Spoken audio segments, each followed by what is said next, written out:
और चलिए अब बात करते हैं महायुद्ध की। पुतिन यूक्रेन का सब कुछ अपने कब्जे में ले लेना चाहते हैं और यही सबसे बड़ी वजह है कि आज वो पूरे यूरोप के दुश्मन समझे जा रहे हैं। लेकिन पुतिन का लड़ने का अपना अलग ही तरीका है।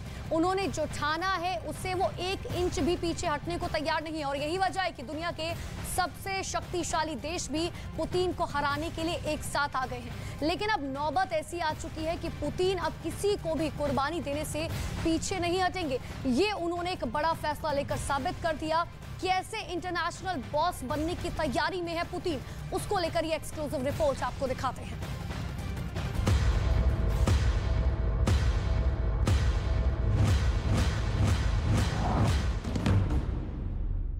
पुतिन किस तरह वॉर मोड में है, आप इस बात से भी समझ सकते हैं कि पुतिन ने अपने एक और जनरल को बर्खास्त कर दिया है।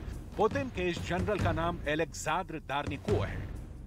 नोट करने वाली बात यह है कि दार्निको पर डॉनबास को फतह करने का जिम्मा था और पूर्वी यूक्रेन में लगातार रूस की स्थिति मजबूत हो रही है। मारियुपोल पुतिन के नियंत्रण में है। ओदेसा रूसी मिसाइलों की दहशत में है। सेवेरोडोनेत्स्क पर रूसी आर्मी का कब्जा बस होने ही वाला है। इसके बावजूद भी पुतिन दार्निको से नाराज है।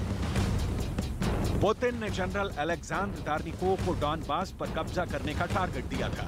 पुतिन ने दार्निको को 10 जून तक टारगेट पूरा करने को कहा था, लेकिन दार्निको 10 जून तक पूरे डॉनबास रीजन को कंट्रोल नहीं कर पाए। इसलिए पुतिन ने दार्निको को बर्खास्त कर दिया है। दार्निको पुतिन के ऐसे खूंखार जनरल हैं जो सीरिया में अपनी क्रूरता और बेरहमी के लिए पूरी दुनिया में कुख्यात हैं। जब दार्निको को डॉनबास का जिम्मा दिया गया था, तब कैसी इंटरनेशनल हेडलाइंस बनी, जरा देखिए। एक अंतर्राष्ट्रीय अखबार ने लिखा था, Putin calls in the butcher of Syria. Putin ने सीरिया के बुचर को बुलाया, यानी पुतिन का वो जनरल जो सीरिया के अंदर अपनी बेरहमी के लिए कुख्यात है।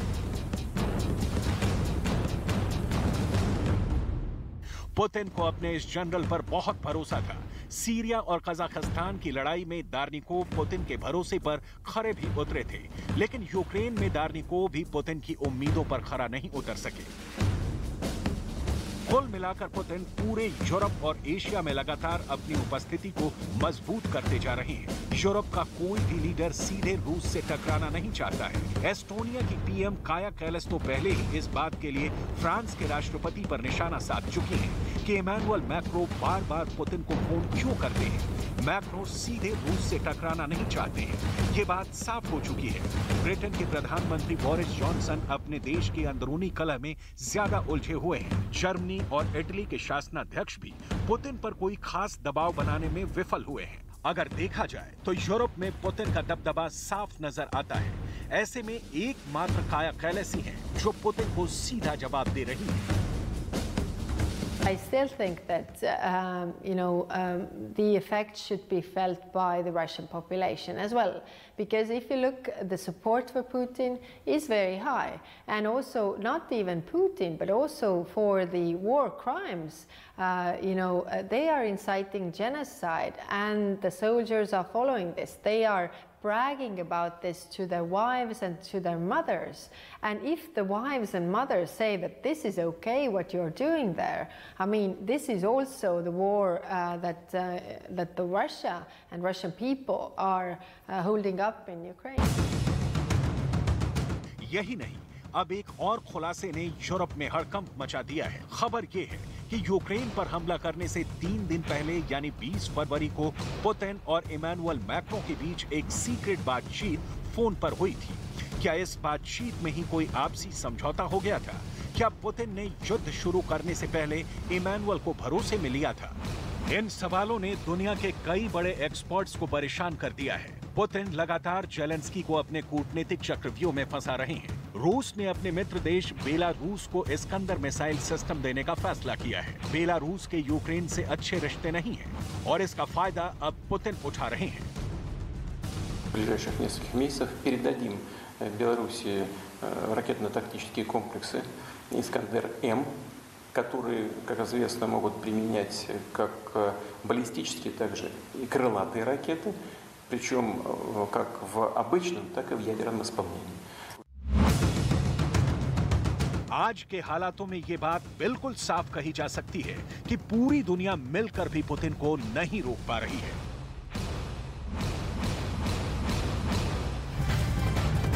देखा आपने कि किस तरीके से आखिर कोशिश ये की जा रही है जेलेंस्की की तरफ से कि आखिर पूरा ये युद्ध जो है किस तरीके से जीत लिया जाए। लेकिन देखिए, पुतिन के नए वर्ल्ड ऑर्डर आने से पहले जेलेंस्की के लिए राजधानी कीव को बचाने से बड़ी चुनौती होगी। एक दूसरे किले को बचाने के लिए उनके लिए आग का समंदर पार करने जैसा ये होगा। डोनबास को लेकर पुतिन का फिलहाल जो है फाइनल ऑर्डर बस आने ही वाला है और पुख्ता रिपोर्ट ये है कि अगले 24 घंटे में पुतिन की फौज इस नए इलाके पर कब्जा करने के लिए आगे बढ़ जाएगी।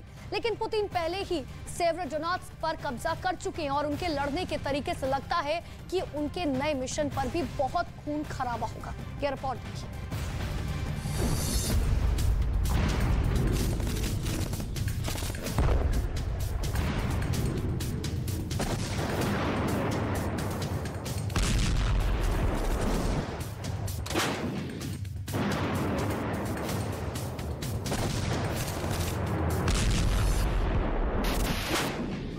रूस का जमीन से हमला।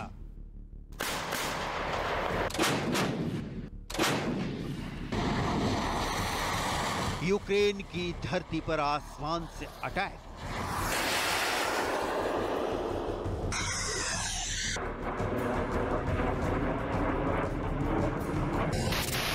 समंदर की लहरों से यूक्रेन पर रूस का हमला। रूस की मिसाइलों पर लिखा यूक्रेन के शहरों का नाम।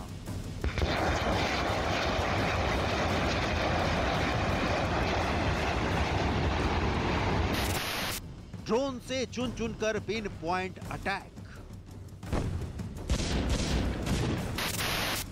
यूक्रेन युद्ध में रूस दशों दिशाओं से यूक्रेन पर बारूद बरसा रहा है।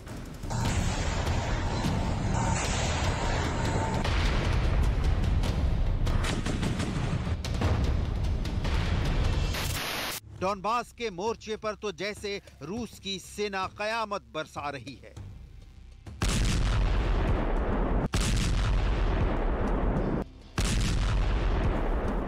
धमाकों की गुंज सुनकर लगता तो यही है कि पुतिन की रणनीति अब युद्ध को बहुत जल्द आखिरी अंजाम तक पहुंचाने की हो गई है। रूस का दावा है कि डोनबास के सेवेरोदोनेत्स्क पर 100% कब्जा हो गया है। Под контроль Луганской Народной Республики перешли города Северодонецк и Боровское, населенные пункты Вороново и Сиротино. В освобожденных от киевского режима городах проживает около 108 тысяч человек. Общая площадь освобожденной территории составляет порядка 145 квадратных километров.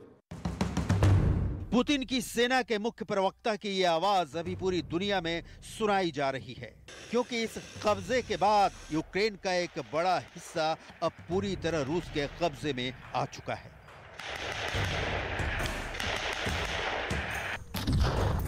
डोनबास की लड़ाई अचानक यू टर्न ले चुकी है और पुतिन के बारूदी बवंडर में जेलेंस्की की सेना के मोर्चे बर्बाद होते चले जा रहे हैं।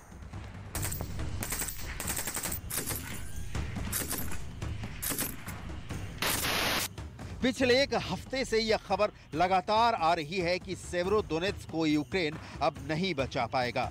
फिर वहां जेलेंस्की के गवर्नर का बयान आया, जिसमें सेवेरोदोनेत्स्क के हाथ से जाने का इशारा साफ साफ नजर आया। इसी इलाके में यूक्रेन के 2000 से ज्यादा सैनिक फंस गए हैं और उनका निकलना अब पुतिन के रहमो करम पर है। और अब रूस के रक्षा मंत्रालय के मुख्य प्रवक्ता ने संपूर्ण सेवेरोदोनेत्स्क पर रूस के कब्जे का ऐलान कर दिया है। हालांकि अपने बयान में उन्होंने रूस का नाम लेकर लुहांस्क पीपुल्स रिपब्लिक का नाम लिया है, लेकिन पूरी दुनिया को खबर है कि लुहांस्क पीपुल्स रिपब्लिक और रूस में कोई अंतर नहीं है। सेवेरोदोनेत्स्क रूस की सीमा से लगभग 140 किलोमीटर दक्षिण में है और लुहांस्क प्रांत का सबसे बड़ा शहर है। इस इलाके की आबादी करीब 1 लाख से ज्यादा है और यूक्रेन का एक बड़ा औद्योगिक केंद्र है। सेवेरोदोनेत्स्क शहर पर रूसी कब्जे का मतलब है कि पूरे लुहांस्क पर अब रूस के कब्जा की राह आसान हो गई है। इससे पहले साल 2014 में भी सेवेरोडोनेत्स्क पर रूस ने आंशिक रूप से कब्जा किया था, लेकिन 2 महीने बाद यूक्रेन ने दोबारा इस क्षेत्र को अपने कब्जे में ले लिया था। अब की बार क्या होने वाला है ये साफ साफ नहीं कहा जा सकता, क्योंकि इस बार रूस 2014 के मुकाबले ज्यादा आक्रामक है।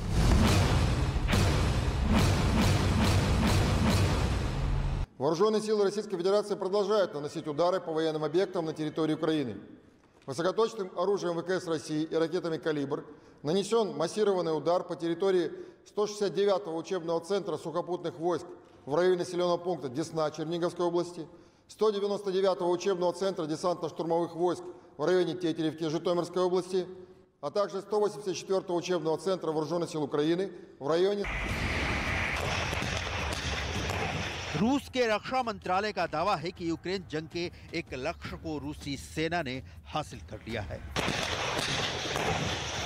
रूस के रक्षा मंत्रालय के मुताबिक रूस पूर्वी यूक्रेन के डॉनबास में बड़े इलाके को यूक्रेन के कट्टरपंथियों से आजाद करवाने के बाद क्राइमिया तक एक गलियारा बना चुका है। रूस के रक्षा मंत्रालय का दावा है कि रूस ने क्राइमिया और डॉनबास क्षेत्र को लैंड बॉर्डर से जोड़ दिया है। इतना ही नहीं बल्कि इस कॉरिडोर के जरिए लोगों और सामानों की आवाजाही भी शुरू कर दी गई है। रूस ने साल 2014 में ही क्राइमिया पर कब्जा किया था। डॉनबास रीजन लुहांस्क और डोनेत्स्क 2 छोटे इलाकों से मिलकर बना है। लुहांस्क का बड़ा हिस्सा रूस की सीमा से मिलता है। डोनेत्स्क एक तरफ रूस है तो दूसरी ओर अज़ोव सी है। डॉनबास के दक्षिण में यूक्रेन की पोर्ट सिटी मारियोपोल है, जिस पर रूसी सेना कब्जा कर चुकी है। डॉनबास एक ऐसी चाबी है जो कि फिलहाल यूक्रेन के हाथ से निकल चुकी है। ऐसे में अगर लुहांस्क रूस की मुट्ठी में गया तो पड़ोस में बसा डोनेत्स्क प्रांत भी ज्यादा देर नहीं टिक पाएगा और पूरे के पूरे डॉनबास पर रूस का राज होगा।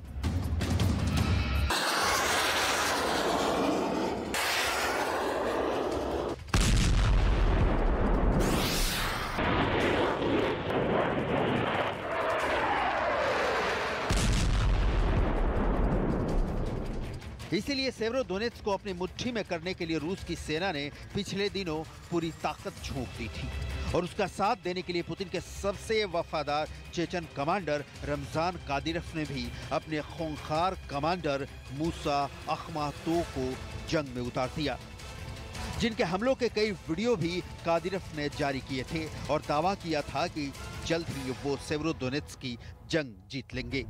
कादिरोव ने जो वीडियो जारी किया उसमें उनके लड़ाके यूक्रेन की सेना पर ताबड़तोड़ गोलियां बरसाते दिखाई दिए थे।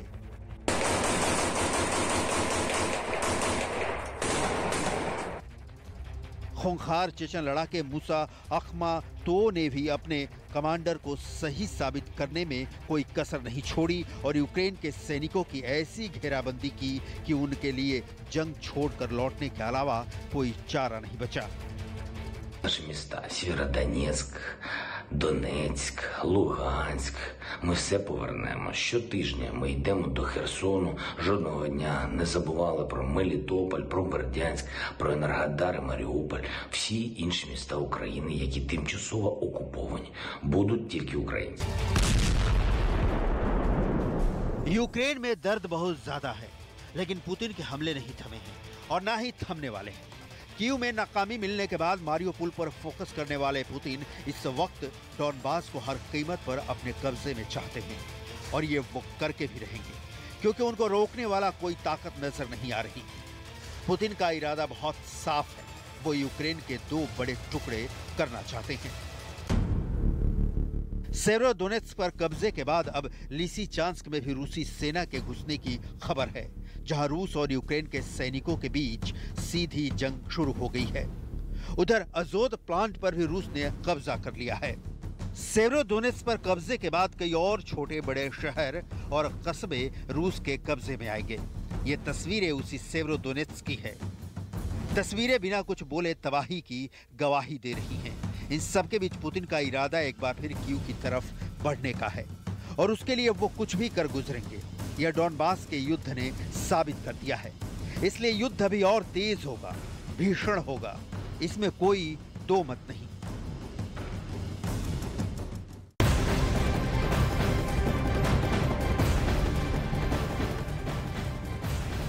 और इस वक्त बड़ी खबर आपको महायुद्ध से जुड़ी हुई बता दें, यूएन की सिक्योरिटी काउंसिल ने यूक्रेन के मॉल पर हमले को लेकर बेहद गंभीरता से लिया है। इस हमले के बाद यूएनएससी ने आज अर्जेंट मीटिंग बुलाई है। इस मीटिंग में यूक्रेन के मॉल पर हुए रूसी हमले की चर्चा की जाएगी। बड़ी जानकारी इस वक्त आपको दे रहे हैं, जो मॉल पर हमला किया गया था जिसमें 16 लोगों की मौत हुई है, 59 लोग करीबन घायल बताए जा रहे हैं। इस पूरे मामले को लेकर यूएनएससी ने मीटिंग बुलाई है और यूएनएससी ने इस पूरे मामले को बहुत ही गंभीरता से लिया है।